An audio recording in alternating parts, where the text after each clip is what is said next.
Okay, so we've been having this really interesting conversation between generational gap between the generation Google and generation AI. Okay, so of course we are the generation Google who actually look smarter than our bosses because they knew how to use search, and this generation looks smarter than us because they know how to use AI.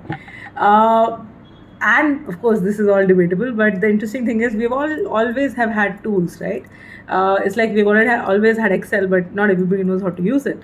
So it's really not about the tool, but what is important is the moment an Excel comes, the math geek has a common denominator, in terms of even if I don't know maths, I can get to some basics. Similarly, if I have access to search, then I have access to information. What I do with it is up to me in terms of my intelligence, context, etc. Similarly, when it comes to AI, now my basics are very, very high. So the barest minimum of a person is really high, and then what I do with it is how I kind of use it, etc. The moment we understand that, we will treat our workforce differently because this is generation AI.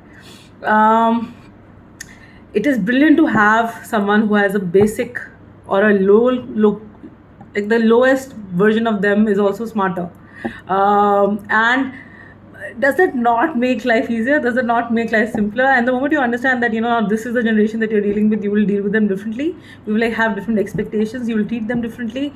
I mean, of course, they will have. Now there is also this flip side to this for both sides, right? As the generation AI, you will have to make better PPTs. You will have to make better Excels. You will have to have more insights. That's the burden of being smart. So earlier you could get away by saying, I don't know this, I don't know that, but really? So there is pros and cons to both, but yeah, we have moved away from the Excel generation to generation search to generation AI, and that's a massive shift that we should all take advantage of instead of feeling threatened by it or denying it. I mean, there's no use denying it, it's here.